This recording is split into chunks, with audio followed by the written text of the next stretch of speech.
Welcome back to Gale Force Wins Season 5.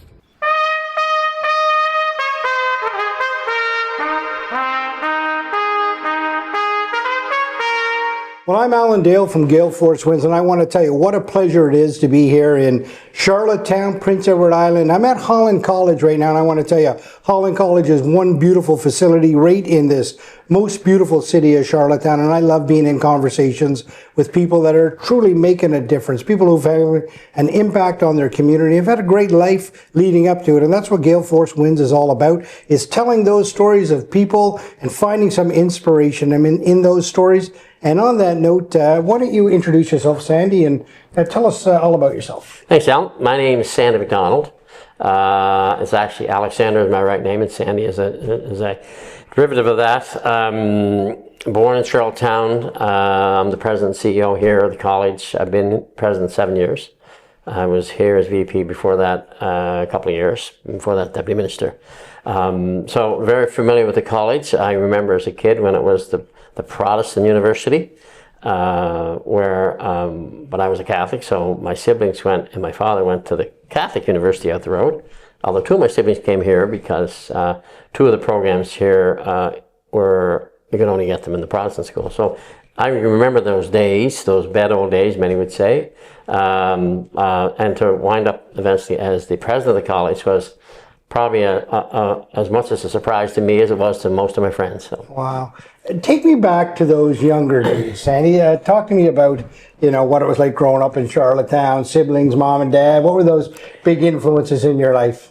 Well, we had 13 kids. My mother had 14 children. One died of crib death, which was not unusual in those days. And growing up, my dad was a veteran, worked at the post office. My mom didn't work until my youngest sibling went to work, and then went to school, and then she went to work. So even though we didn't have very much, it didn't seem like that because everybody was in the same boat. There wasn't the discrepancies in income you would have today. And most of my friends came from large Catholic families. And the biggest challenge we had here was getting a job. So if you went to school, you went to university or you went to college, the gig was to get a good job, especially a government job, because they were secure, and you didn't have to worry about the politics changing. So it was a very, very different time than today. We went to the Catholic schools, and the Protestant kids went to the Protestant schools. We didn't hang around with them. They didn't hang around with us. If you were going to go somewhere and hang out, the Protestants went to the YMCA, and the Catholics went to the Basilica Youth Center. You're getting fight with the Protestants lots of times. If you played sports, then you typically played with the Protestant kids on sports. And you didn't need to go to school with them until you got to grade 10 at one of the local high schools, Colonel Gray or Charlottetown. So it's a very different time in terms of looking at PEI. Everyone was white. There were very few non-white people, very few immigrants. We had a large Lebanese community, of course. So when you look at the island today and you look at it go back when I was a kid, it's strikingly different. Right. It's very poor. A lot of people work seasonal work. The big gig was if you get a job as a as a nurse or a teacher or a government employee. That was a cool thing. Of course, we had doctors and lawyers, but they were fairly rare, and they were in the top tier of society, if you will.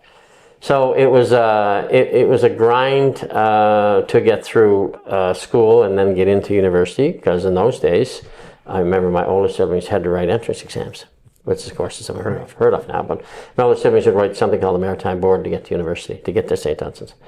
And there were no support services in the school, so the dropout rates were significantly high. A lot of my friends I grew up with in the east end of Charlottetown never finished high school. Some never got to high school.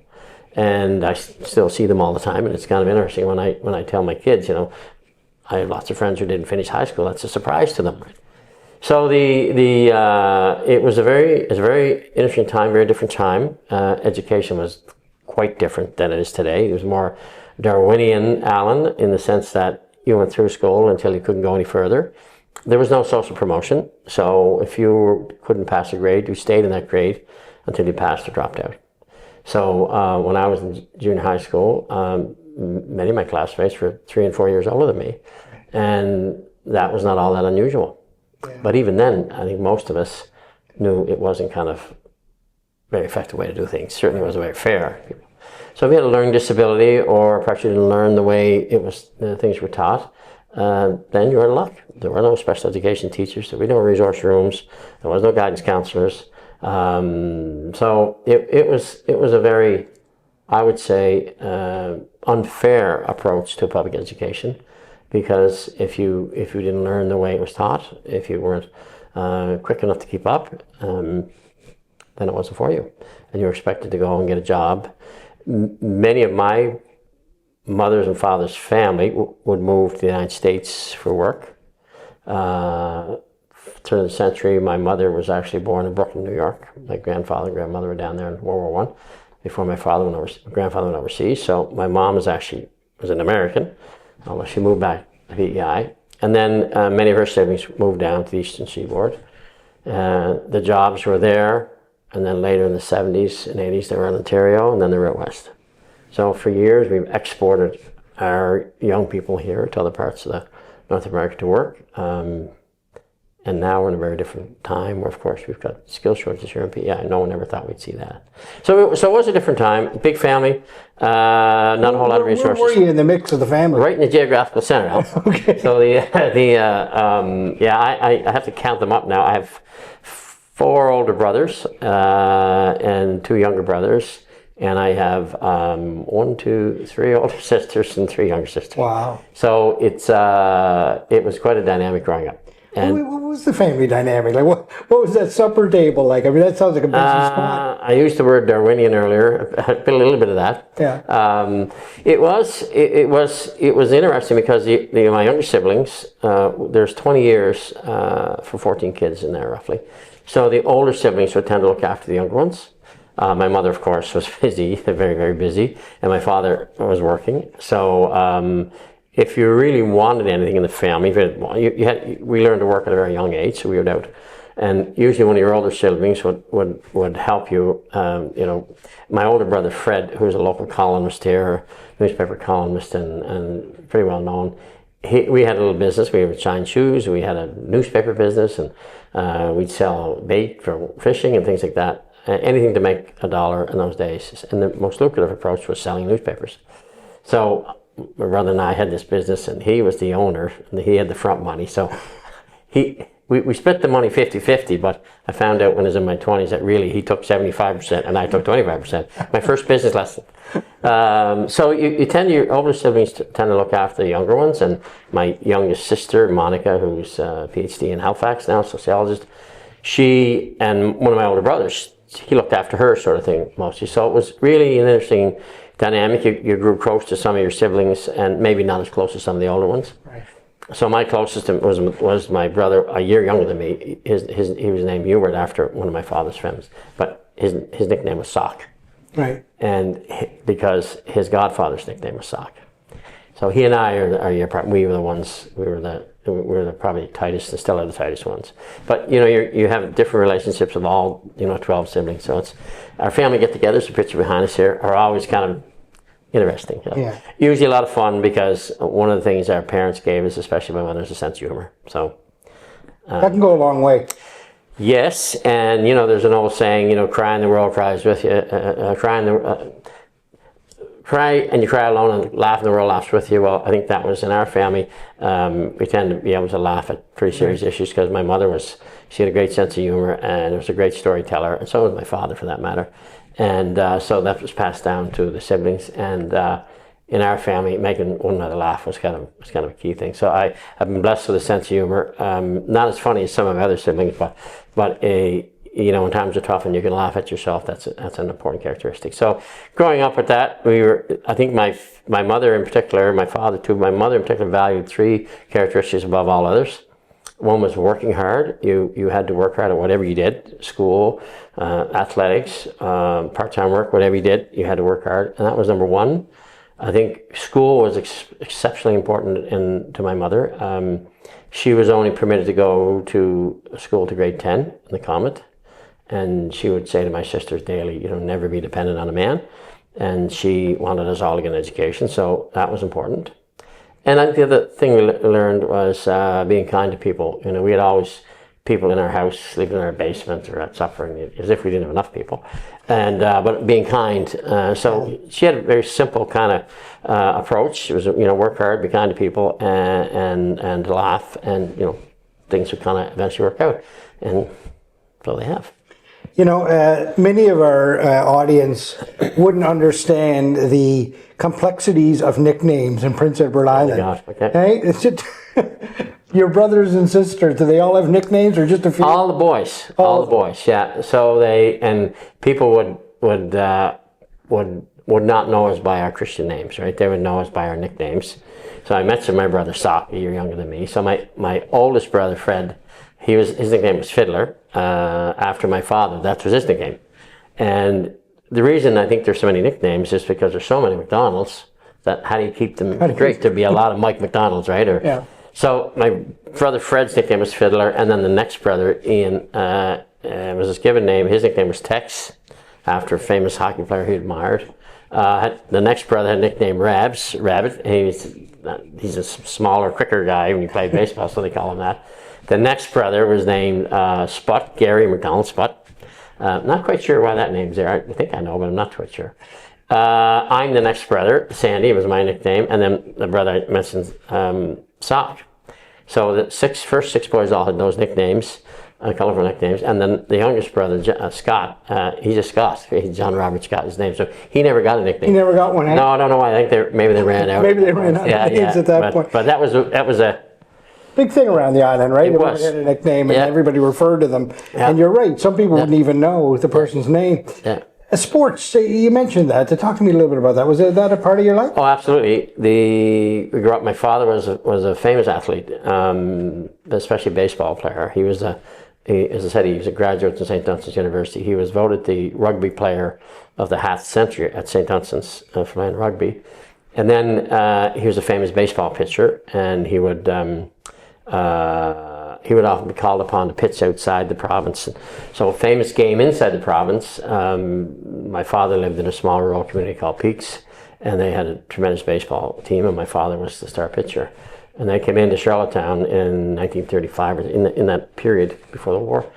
And they played the Charlottetown Abbeys, and the Charlottetown Abbeys were the big team in PEI, and they had the uniforms, and Dad's team, you know, they wore T-shirts with birds on them, but Dad struck out 24. And he got 2 hits, so that's still the record on PEI. And I'll tell you a quick anecdote. My brother Sock was, he was working for Moosehead Breweries, this was a number of years ago now, and he was responsible for Nova Scotia and PEI. And he stopped at a bar in Amherst once on the way back to PEI, and he was trying to move some Moosehead beer. So he talked to the owner, and I said, "No, we don't sell Moosehead products here." And my brother said, "Oh, okay, I'll have a beer and something to eat." And got talking to my brother Stock, and he said, "Where are you from?" And I said, "Charlottetown." He said, "Oh, yeah.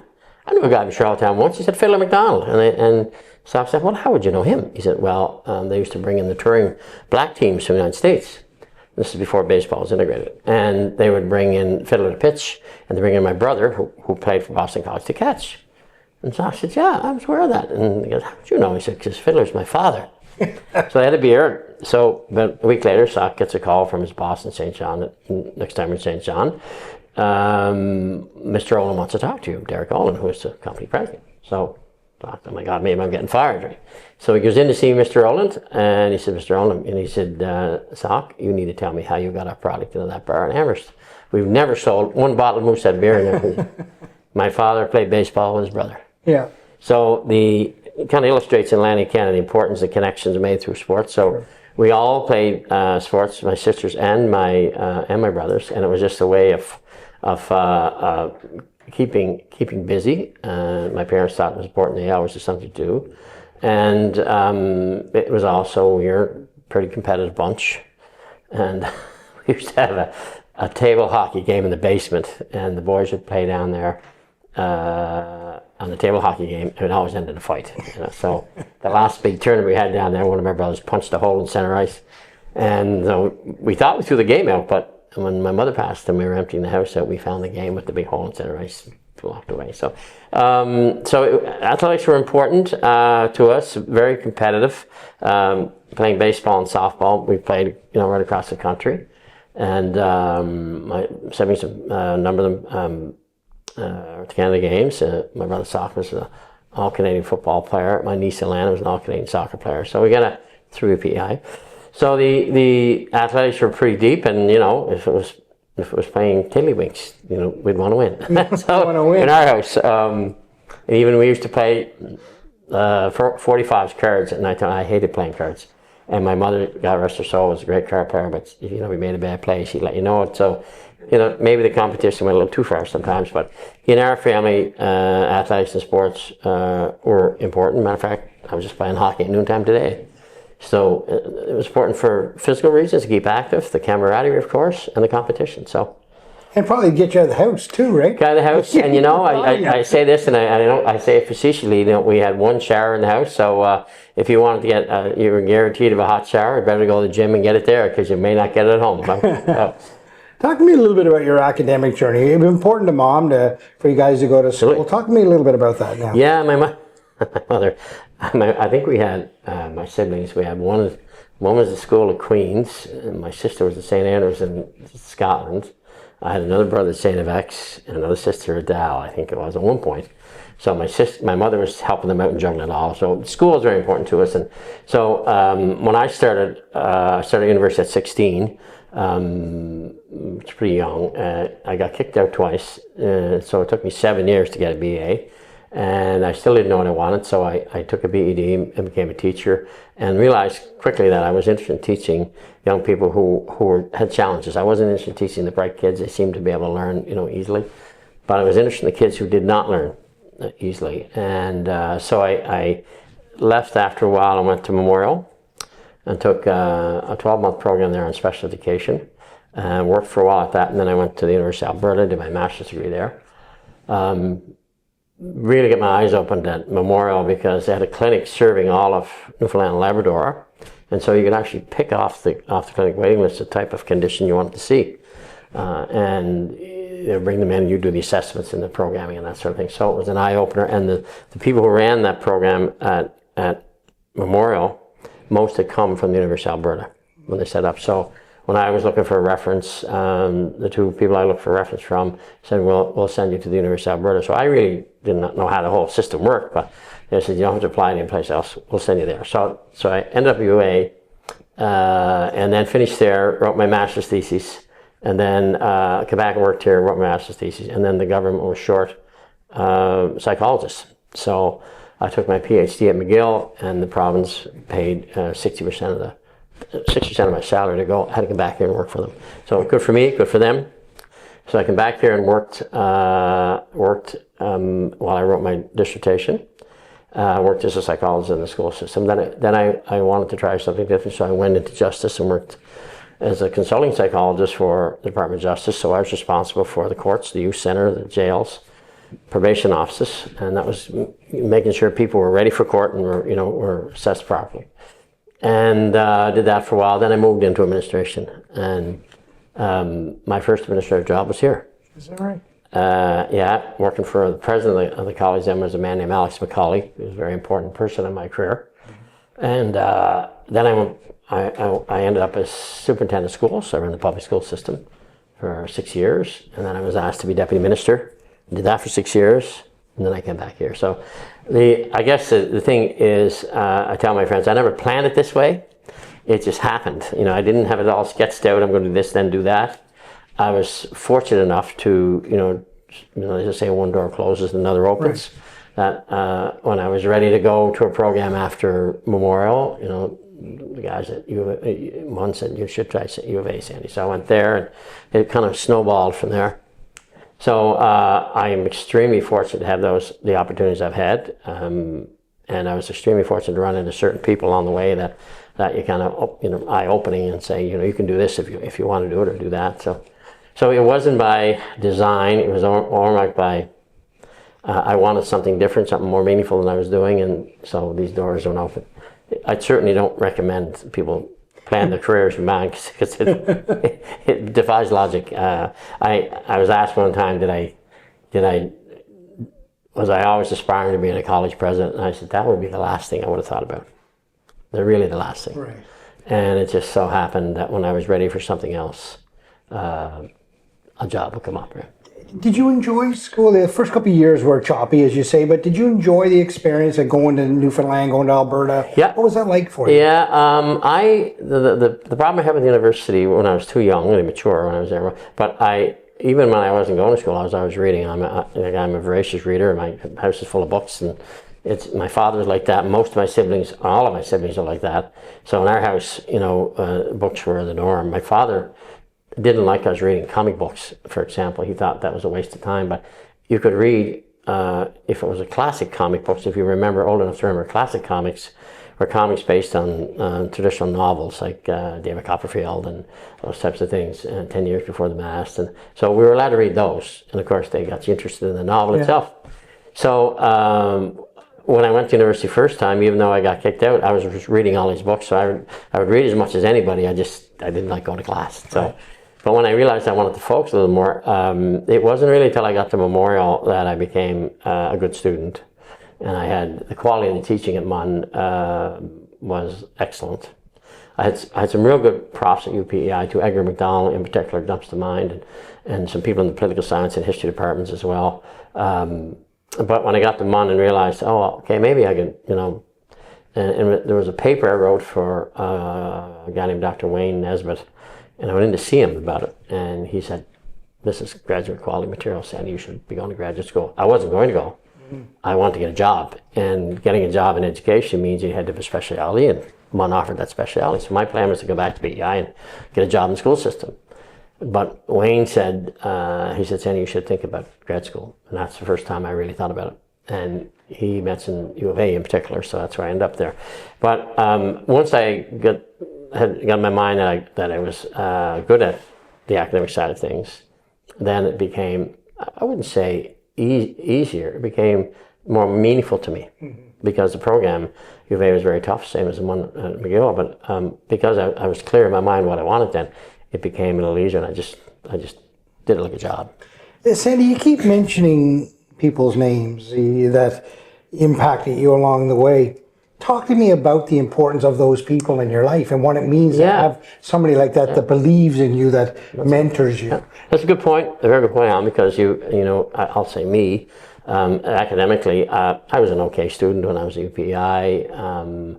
You run across the odd prof or the odd book that you like and you go, that really could be interesting. I actually was more interested in history than anything else, and all I read is history. I don't read leadership books or anything like that. So.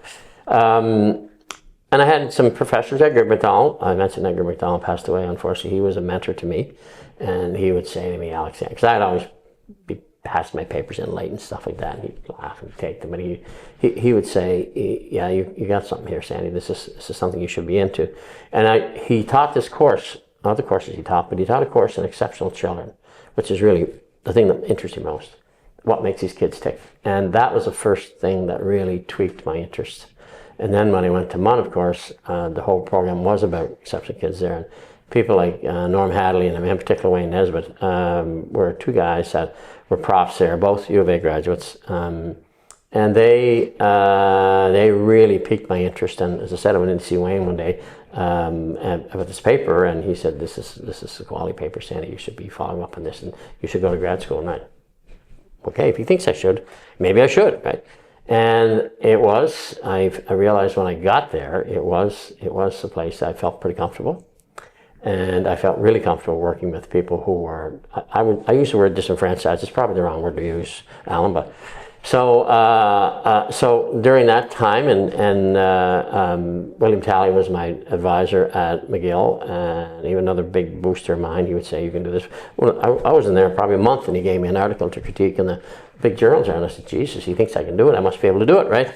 So when you have these people saying, here's our expectations for you, and there's also, sometimes you don't do things right. I mean, there was a prof I had at U of A too named Gene Fox, who was Brian McMillan, the former president's here, thesis advisor, and who became my thesis advisor. And I was doing really well at the program there, and one day I really wasn't doing my readings, and he gave us a snap quiz. Now, giving people in graduate school a snap quiz is kind of not really what you do, right? But this is what he did. And I wasn't prepared, and I got a B or something like that. He wrote on the bottom of it, Sandy, come on, right? Something like that. Right? Yeah, he looked at me when he gave it back to me. And I thought, just okay. So I never. After that, I was, I was making sure I'll be ready for snap quiz. That's almost like being in junior high, but that's the way he did it. And so there are people like that who have high expectations for you, and then you realize, well, I guess I can beat them, and then you end up internalizing that, I think, and you realize when you don't do your best, you're cheating yourself.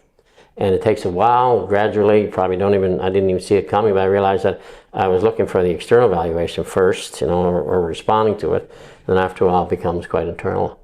And then when you get to work, you want to do the very best job you can do, so it's the same. You just take the approach to your work as you did the academics, and that stick-with-itness, working and writing a master's thesis or working and writing a doctoral dissertation is a ton of work, and you have to have a very understanding wife, which I do. And so we had 2 little kids when I was writing my dissertation, and I mean every night, and a lot of evenings and weekends I wasn't available to do the things maybe we could have done. Paid off in the end. So I did find people that were that I kind of looked up to, and that I said, this is somebody I'd like to be like. I'd like to be. Now you have this exalted view of I know I'm talking to the preaching to the choir here, Alan, but there's a solid view of academics at big universities. Oh my God, these guys are perfect and everything. And you get to know them, and it's not quite that way, But I was fortunate. I met some phenomenal academics, and I tried to pattern my work after theirs. Dr. Henry Jansen at U of A, he was a magnificent professor and clinician. Learned an awful lot from him as well. And then when I started working, perhaps the most important person in my administrative career was the first administrator I worked for, Alex McCauley. And he was I'm going to say this word, this is not derogatory at all, he was a master manipulator, in the sense, I'm not saying it in a bad way. Mm-hmm. He knew how to, I would say, a better word is master motivator. Mm-hmm. And I came to work for him. He needed a PhD to do applied research, and he got me to come here and work. He told me he was going to give me this job, and I got here and he gave me an entirely different job. But I watched him and worked for him for 3.5 years, and I was amazed at how he got people to work. Like most of the senior people, including myself, if Alex said, it's a good idea that you jump out that window there, we probably all would have done it, right? And he was able to motivate us, and he was a fun guy to work for. I learned some things not to do from him too, but I had some amazing conversations with the man, but he would expect you to do your very best. And, he'd say, can I have this document by Friday? Something, it could be Thursday afternoon, and you try to get it done for him. So he had very high expectations for me. It was my first administrative experience, so I was trying to learn about administration. And I learned a lot. I learned a lot from him about culture, about dealing with people, and expectations for people, honesty in interpersonal relationships. And so academically and in my work, I was fortunate to be exposed to people who go, wow, that person's really good. One of the major learning experiences I've had in work was, as a psychologist, I would go from school to school, or clinic to clinic, or jail to jail, whatever it would be. And you'd get to see a wide variety of leadership characteristics. Some didn't work at all, mm-hmm. and some were phenomenal.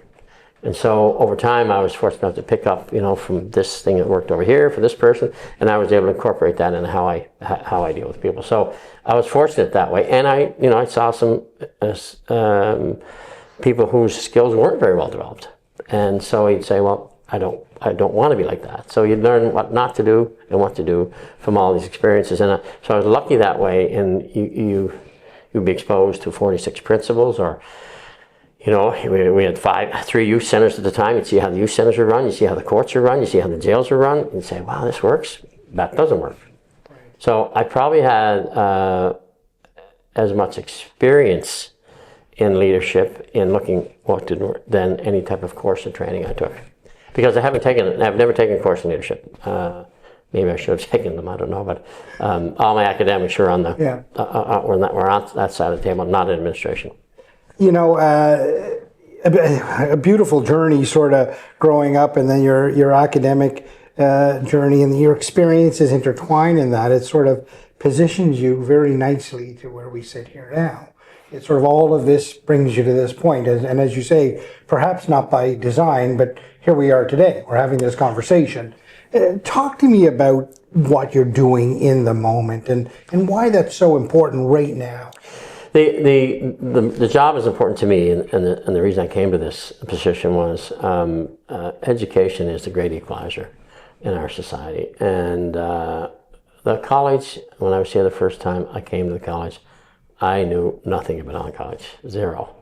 And when I got here, I was fascinated by, first of all, some of the programming, because I was an academic. I came into, and frankly, a lot of the skills I have here, I can't, I'm no good in IT, or I was certainly no good at the anything that had to do with your hands, building things.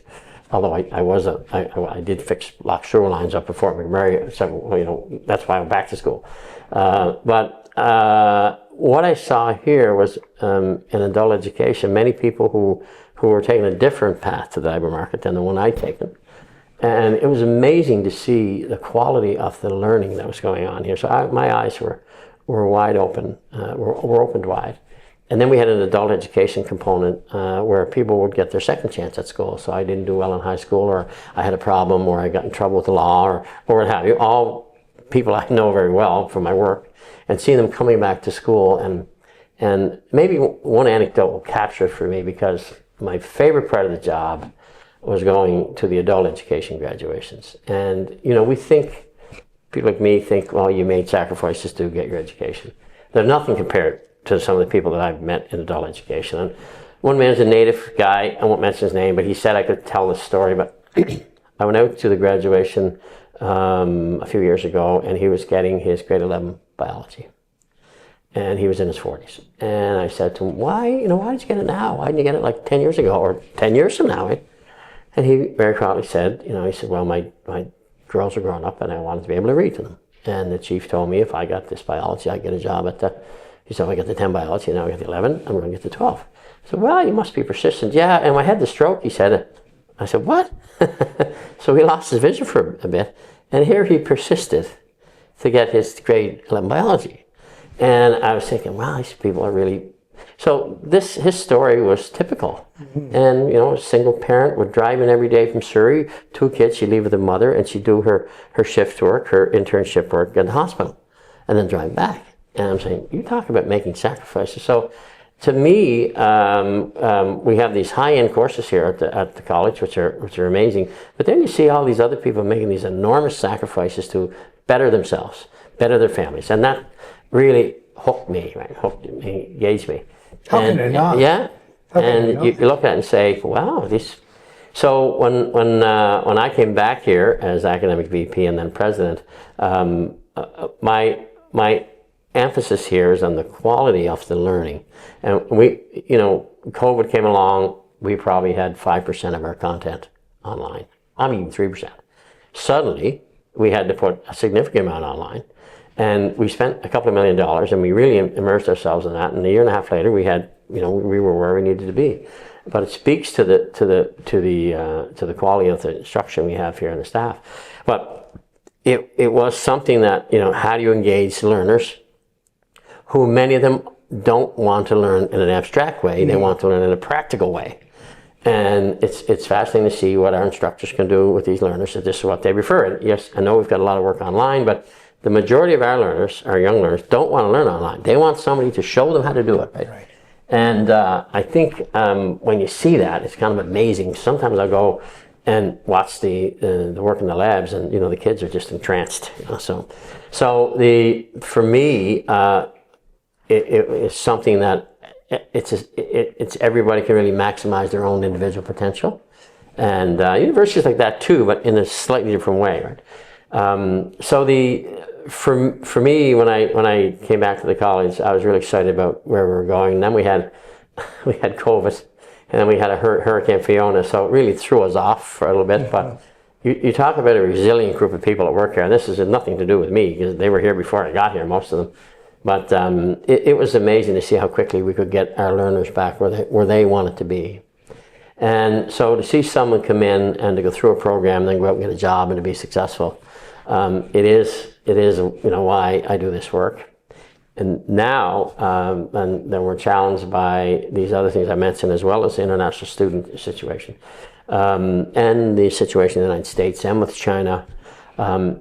I'm very confident that we're going to come out the other side, because this is a resilient institution, and the people that work here are resilient people. And we'll find a way to make this work and benefit the province. So that's what kind of excites me about this. It's a new challenge, given that we've got a new context. And but I'm comfortable if you can get through COVID and you get through Hurricane Fiona, you can get through this too. So. Yeah, and I love that approach, right? You're seeing the opportunity that's going to be there, right? And it's an opportunity to make things better at the other end. And talk to me a little bit about that, like what we can do here in Prince Edward Island and wrap these education sort of offerings around our population so that they can get the best. Yeah, and we talked about this a little bit earlier, but if you look at one of the major,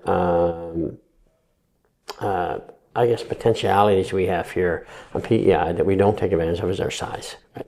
So I remember when I was the superintendent of schools and we were trying to drive up the reading and math scores of our students, which we did. We took advantage of that, because you can get all the grade 9 math teachers in one room here. You can't do that in Ontario. So we're facing a very different time now. Our public school system is, our universities are, and we are. And so I look at this as an opportunity to say, so what would we do if we were starting over 100 years ago and said, let's set up these 3 systems? We would not set them up the way they are today. And so let's look at what we could do then and say, so if we've got young kids coming out of grade 9, let's say, and we know that we want to make sure every kid coming in at grade 12 is going to make a choice about what they do, university, college, labor market, apprenticeship. That right now, that iteration of all our systems is poor.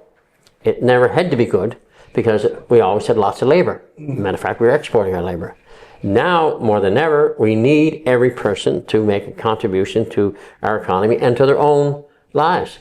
So I think it's time for us now, a great opportunity to say, so what should it look like? Why can't we start like they do in Switzerland and Germany and some of the Scandinavian countries, where let's identify the students in 7, 8, 9 in broad areas they might be interested in, and help track them through grade 10, 11, 12 and on into university, college, or some hybrid.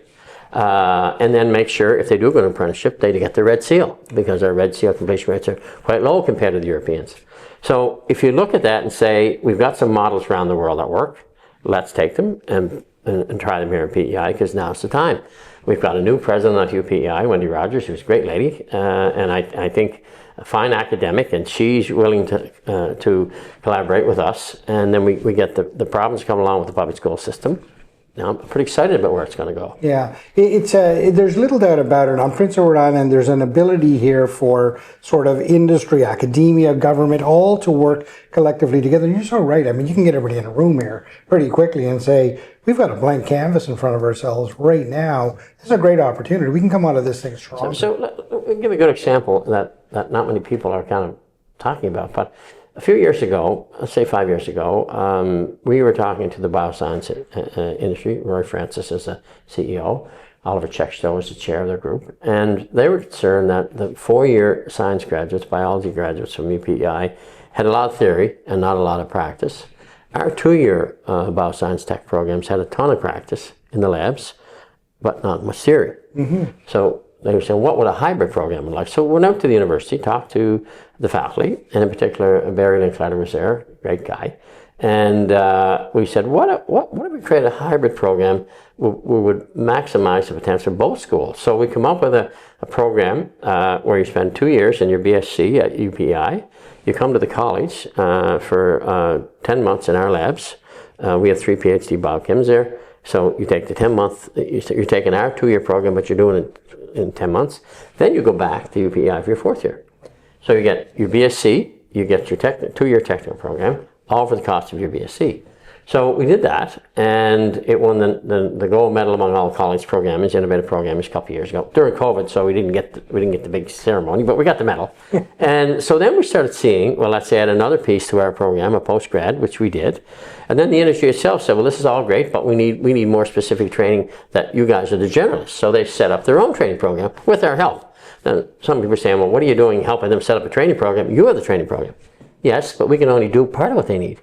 So they set up Castle with some of our help, and now they've got a center here, one in Montreal, one in BC, and it's doing the training for the national industry. So you look at that and say, well, this all started on PEI because we had a university and a college decide they were going to get together.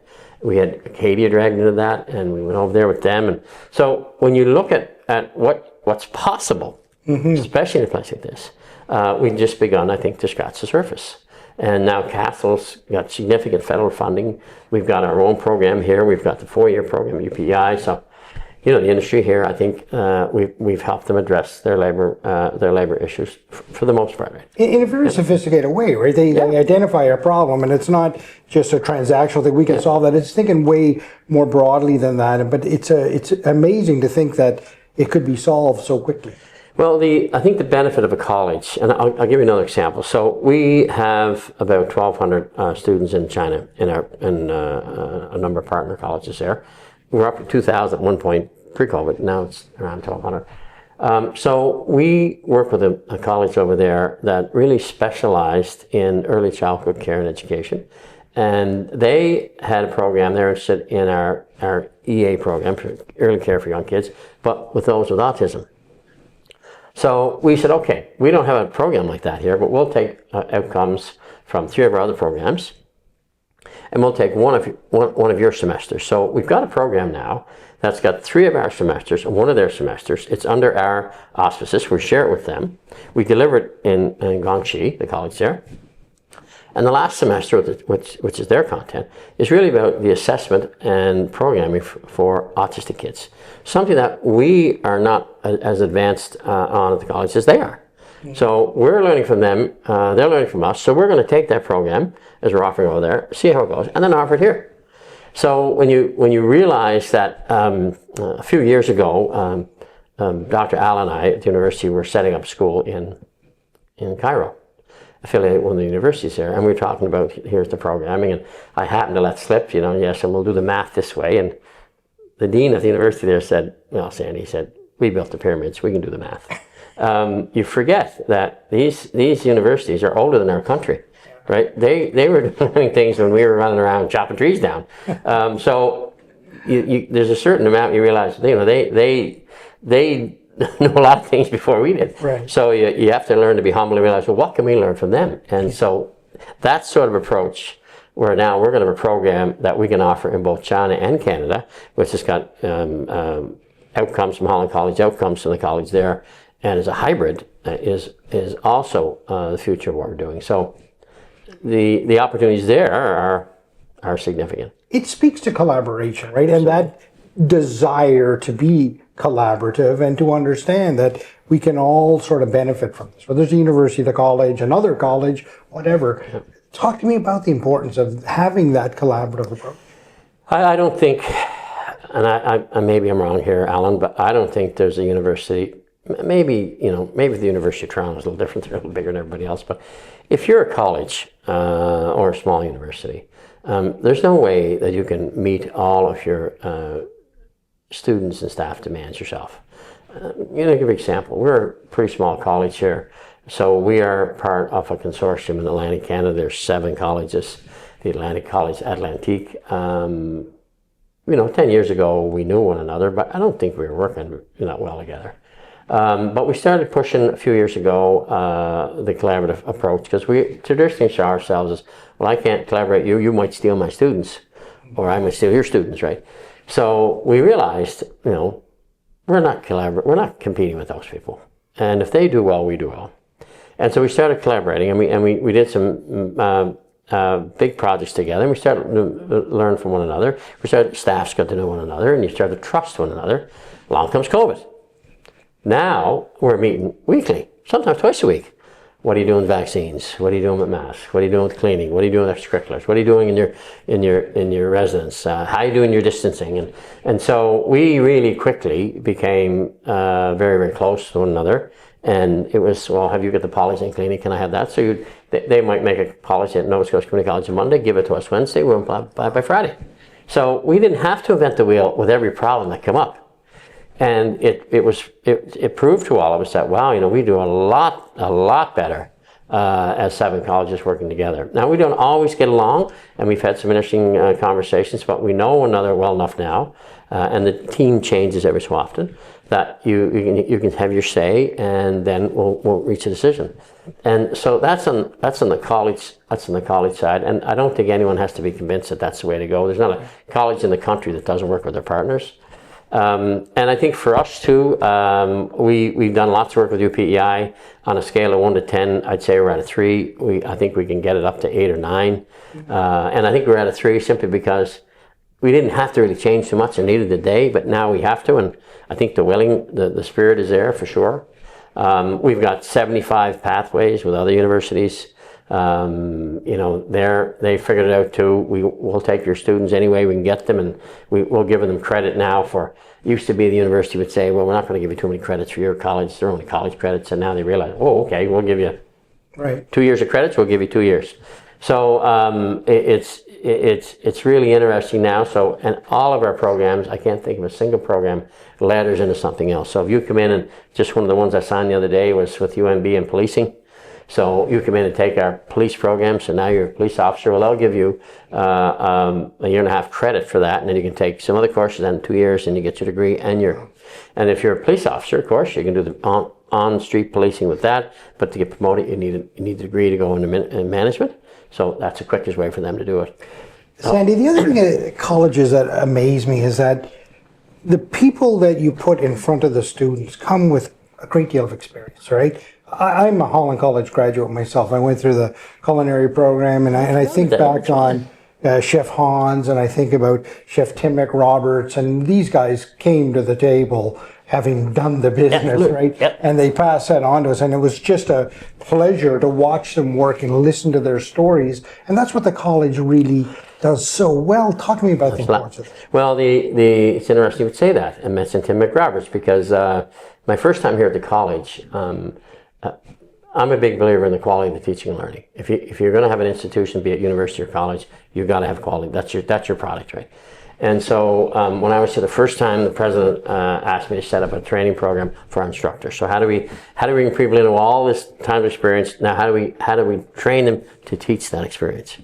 And when I set it up years ago, it was designed, if you could take the CAE, it was called, then you could take your BEd and a master's and a PhD. Well, there's only 2 people who've gone all the way to a PhD. One's Tim McRoberts, and he started out as a chef instructor. So now he's running our smart kitchen. So the quality of the teaching and learning is the most important aspect of the college. And, you know, we have KPIs to measure that, which is how my board measures me. And we just made some changes today to that program because we do it in partnership with UPI. So and they're getting their changes through the Senate as I speak. So that issue of finding instructors and then training them to teach, because many would have, some are naturals. You know, they just have the experience and they know how to teach, and, you know, away they go. Others need more structure. And so it's a requirement now, if you come work for us as instructor, you have to take this program, and then you get your salary bumps with that, right? And then we support people as they keep going. Many will go on to master's degrees, and we think it's very, very important that when our students sit in front of somebody, that they have that industry experience, the hands-on, have done it. And I think that's what our students want, and that's what we spend a lot of time on. So when we started that CA program years ago, we've been fine-tuning it every year, working with UPI. We worked with UNB first, and then UPI, and now it's going pretty well. But any extra money we get, which is not very much, we put it into either the curriculum or the teaching and learning. And we spend a lot of money on, as you probably know, Al, the curriculum development is probably the hardest work of an educational institution. It's probably in many ways, some people find it, the people who like to teach, they like the performance of teaching. They often don't like to do the curriculum work because it's kind of boring. time-consuming, detail-oriented. But you have to have that piece to do the performance piece. So any money we get, we spend into the quality of our teaching and the quality of our curriculum. That's number one, because that's what we sell. So when we say to parents, you're going to spend your money at our college, or we say to students, we want them to have a quality product, and we survey the students twice a year, and the results of those surveys are part of my KPIs. And if we have a situation in a program where something's not going right, then we can fix it like that. And we do it because we feel that's what we're really selling here. We have other experiences, yes, but if you're not having a good experience in the classroom, we're not doing our job. Sandy, you talked about, growing up in Charlottetown and your sort of impression of Holland College, and then you sort of watching it in the periphery as you went about your own journey, and you wind up back here. And I have the same sort of impression. Holland College, I've watched it flourish over the years in front of my eyes. The trajectory is a good one. What are you excited about into the future? Yeah, if you go back, you don't have to go back very far, because for many years, Holland College was seen as, well, you're not smart enough to go to university, you have to go to college. Or it's your second chance, your second opportunity, right?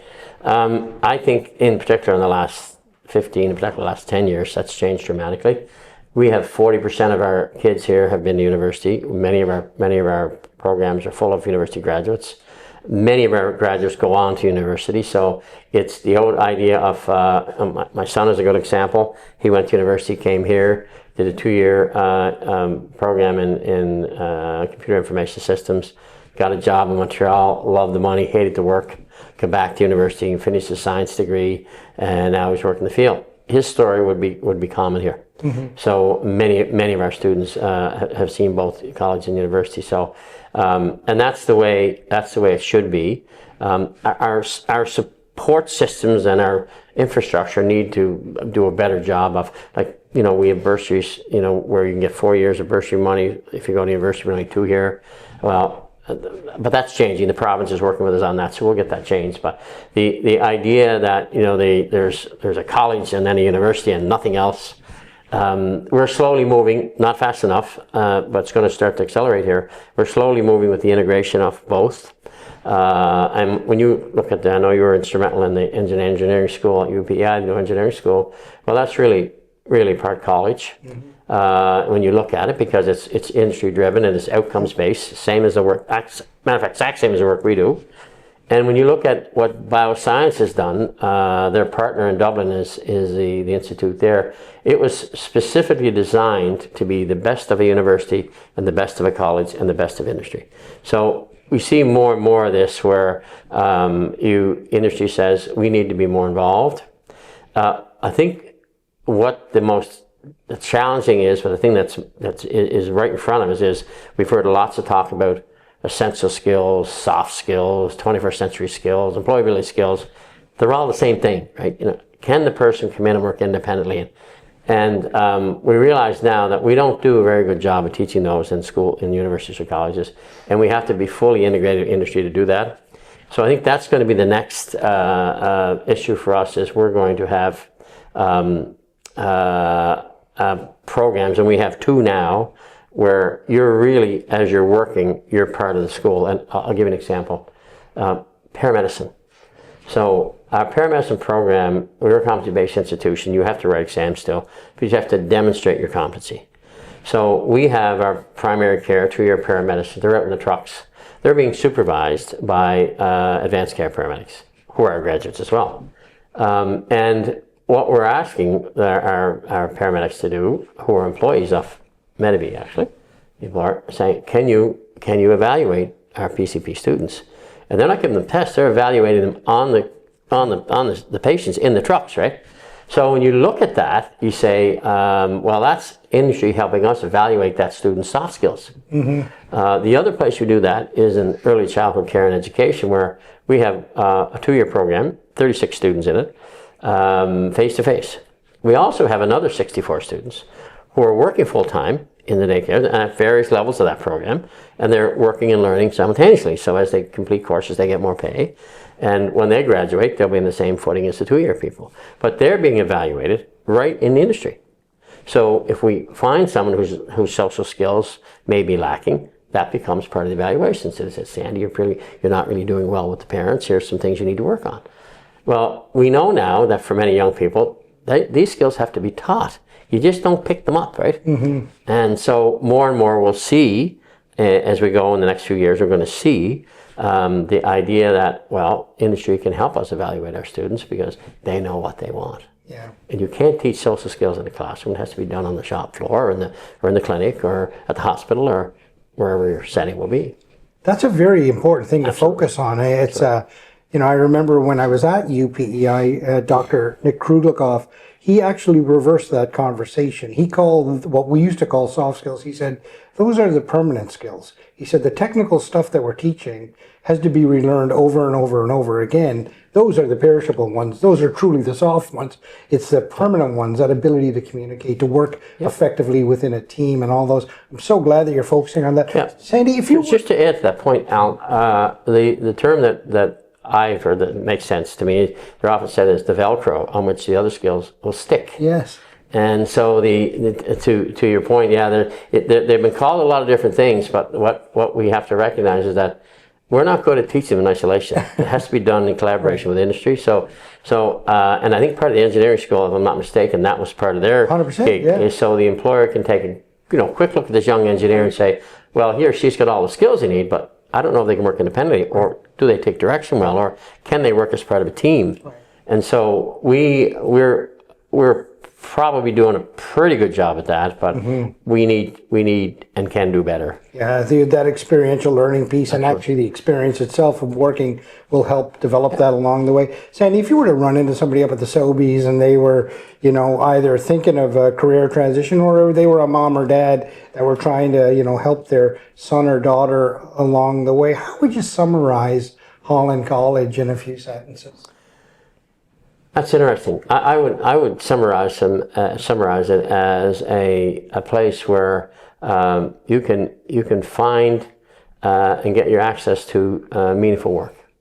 And I was just talking to a young person last night. A friend of my wife's husband was over supper with his son, and he's a successful kid, working in mid-20s, doing a good job with a college credential. He says, what could I do next? Because we know that many young people today, and we research this to death, that when they're looking for work, they're looking for 4 basic things. They're looking for, I want growth opportunities, I want a good compensation package, I want a good balance of life and work, so the work-life balance. So those are the three big ones. But the issue of growth opportunity is important to young people.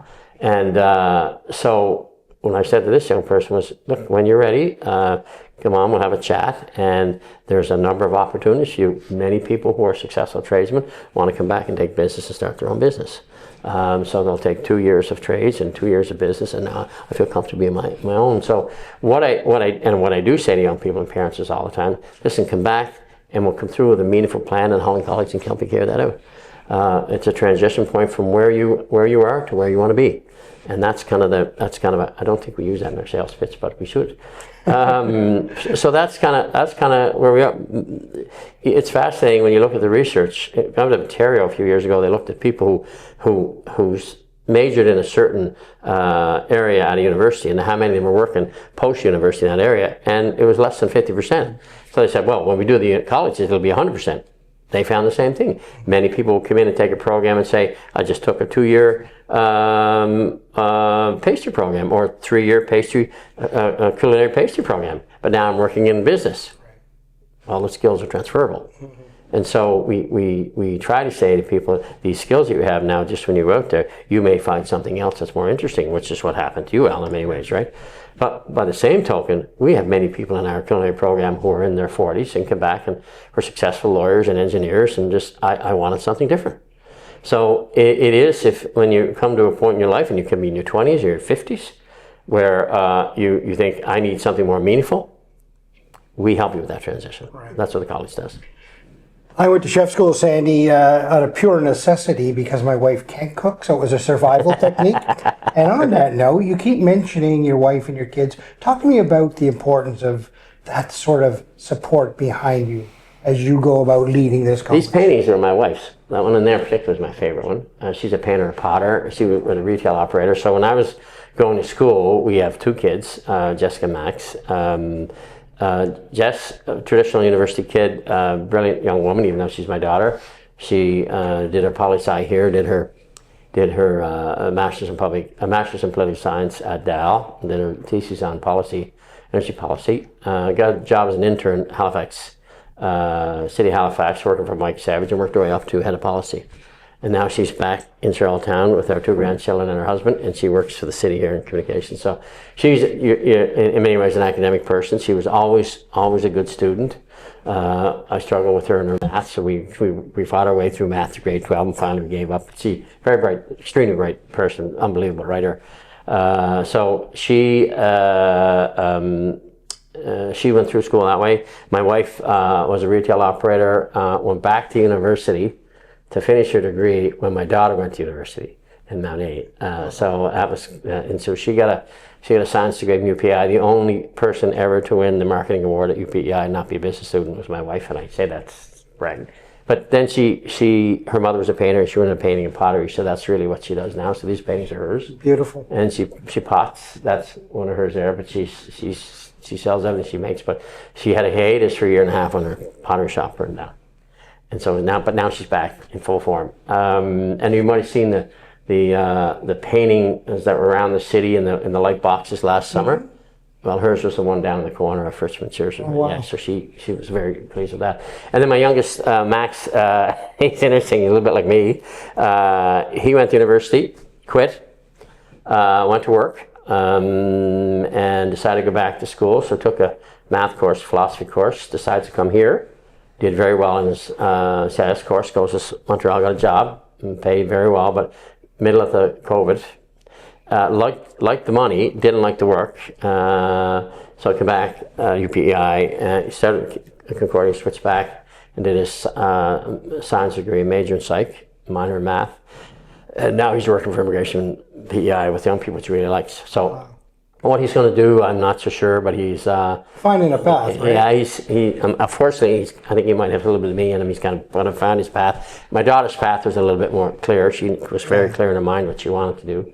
But Max is, so we have some pretty lively discussions at our house. We don't always don't agree about most things, but they're great kids, and I was lucky. When I was doing all my work academically, my wife was there, and she did a lot of work, and she had her own retail operation. Anybody who knows retail, you got to work hard, right? So anyway, but we spent a lot of time at the house laughing, and she is a hard worker as well. Couldn't survive without it. But so our kids are both in Charlottetown now, which is great. A quick story. My wife would kill me if I tell you about that. Anyway, you're telling the whole internet. So, well, when our daughter was having her first child, COVID was in full form, and so Jess was struggling a little bit, and Barb wasn't permitted to go to Halifax. And Barb broke them out and said, "I'll just drive over and wait at the house, and I'll help her at the house." And they said, "No, you can't go." So the day she was having the baby, she called her mother, and Jess was struggling. And I'll tell you what my wife said. She said, "I'm going to Halifax." So she jumped in the car, and the son happened to be there, Max, and he said, "Dad, aren't you going to stop her?" No, I'll go and pick her up to jail, because that's where the manager's going to be taking her. But she drove over the bridge, and they weren't stopping her.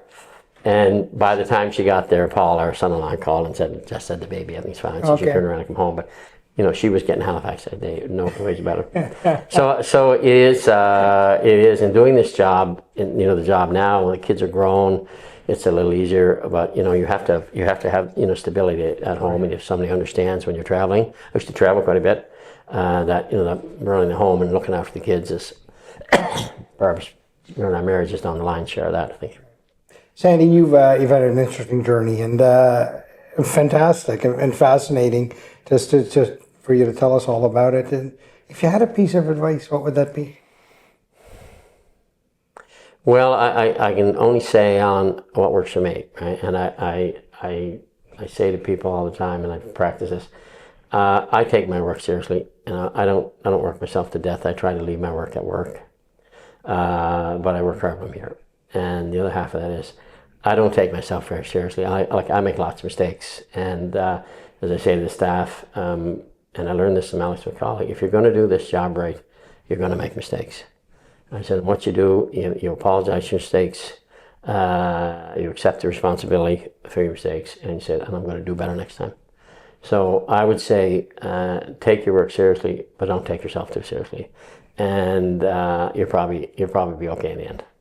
Sandy, thanks very much for the conversation. It's been an absolute privilege to talk to you and learn about your journey and hear your vision for Holland College, such an important part of our community, and you're doing such great work here. We really do appreciate that. And I'll leave the audience with my own piece of advice, and that is quite simply, the world needs more Sandy MacDonald. Thanks very much. But not too many. Thank you for tuning in to Gale Force Wins. That's Gale Force Wins, WINS.com.